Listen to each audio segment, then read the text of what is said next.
Berpuasa bersama pemerintah. Keberadaan berbagai ormas dan thariqat di Indonesia yang diizinkan untuk menetapkan awal bulan selamanya akan menjadi pemicu perselisihan dalam menentukan awal bulan. Lebih-lebih ketika masing-masing memiliki metode yang berbeda. Pada ujungnya, perselisihan ini bukan hanya dilatar belakangi perbedaan metode penetapan hilal, tapi bisa jadi sampai merambah pada ranah politik dan gengsi golongan. Setidaknya, ada 3 bulan penting yang menjadi acuan kaum muslimin dalam beribadah. Bulan Ramadan terkait ibadah puasa mereka, bulan Syawal terkait waktu sholat Idul Fitri, dan bulan Dzul Hijjah terkait waktu puasa Arafah, berkurban, serta sholat Idul Adha.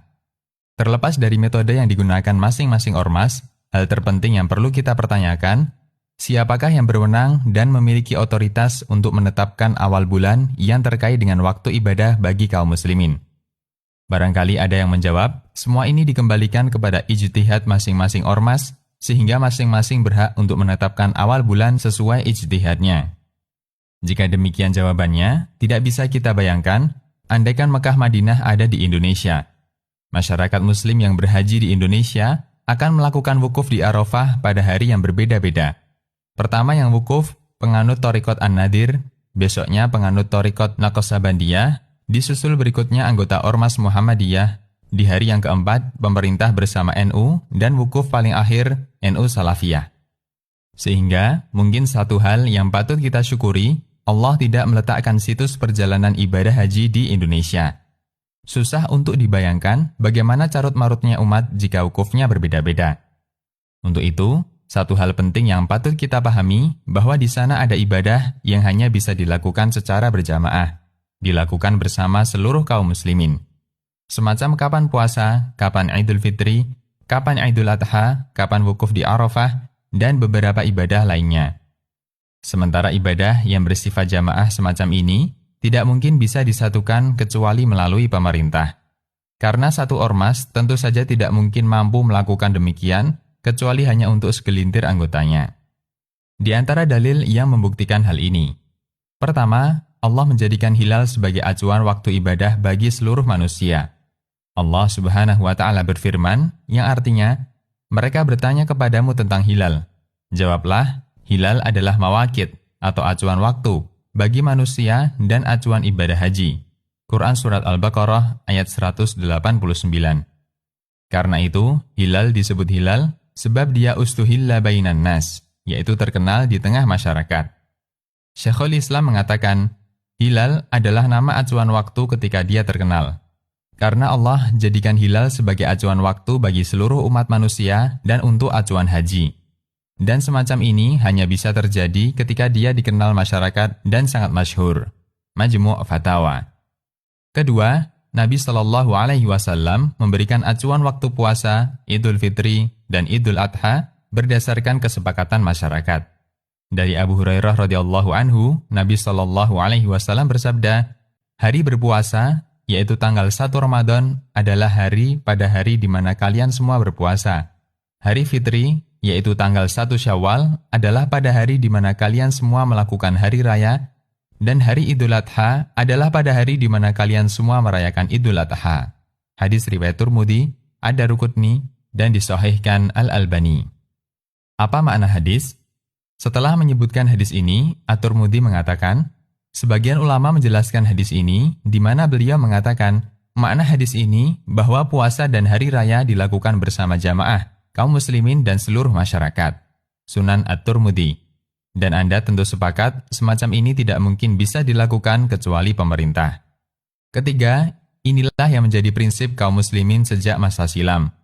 Dalam kitab Al-Wajiz fi Aqidati Ahli Sunnah wal Jamaah dinyatakan, Ahlus Sunnah wal Jamaah memiliki prinsip sholat di masjid negara, Jumatan, hari raya, harus dilakukan di atas komando pemimpin. Amar ma'ruf nahi munkar, jihad, dan pelaksanaan manasik haji harus dilakukan bersama pemimpin, baik dia pemimpin yang jujur maupun pemimpin yang fasik. Al-Wajiz fi Aqidati Ahli Sunnah. Bagaimana jika ada orang yang melihat hilal sendiri? Semata laporan sebagian orang belum bisa menjadi acuan. Karena pemerintah memiliki wewenang untuk menerima dan menolak setiap laporan yang sampai kepadanya.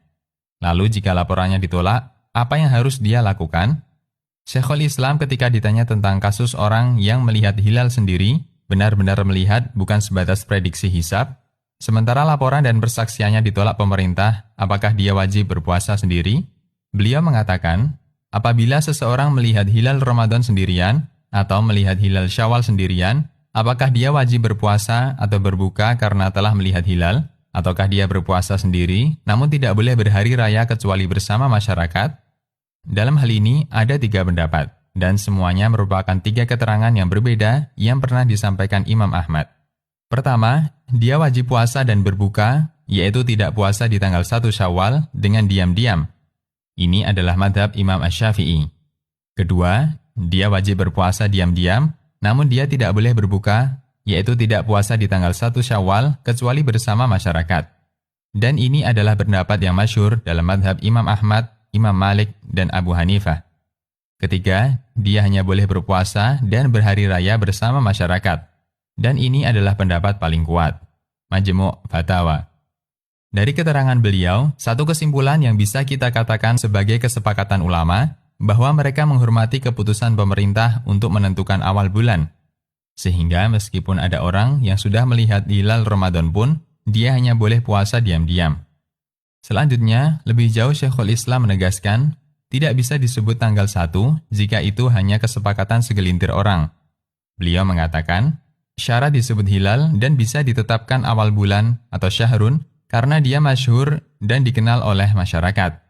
Sehingga andaikan ada 10 orang yang melihat hilal, namun belum terkenal di tengah masyarakat atau penduduk negeri karena persaksian mereka ditolak, atau karena mereka tidak melaporkan, maka status mereka sama seperti kaum muslimin yang lain.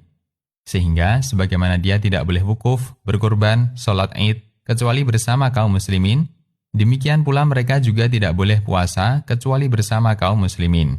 Majmu' Fatawa.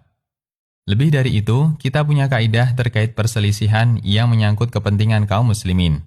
Keputusan pemerintah itu memutus perselisihan. Kita anggap bahwa masing-masing ormas berhak berijtihad, lalu apakah masyarakat bebas memilih ormas yang dia gandrungi? Bukan demikian solusi yang tepat. Ijtihad dan keputusan ormas tidak berlaku ketika pemerintah menetapkan keputusan yang berbeda dengannya. Dan selanjutnya itu yang menjadi keputusan negara. Demikian, Allahu a'lam.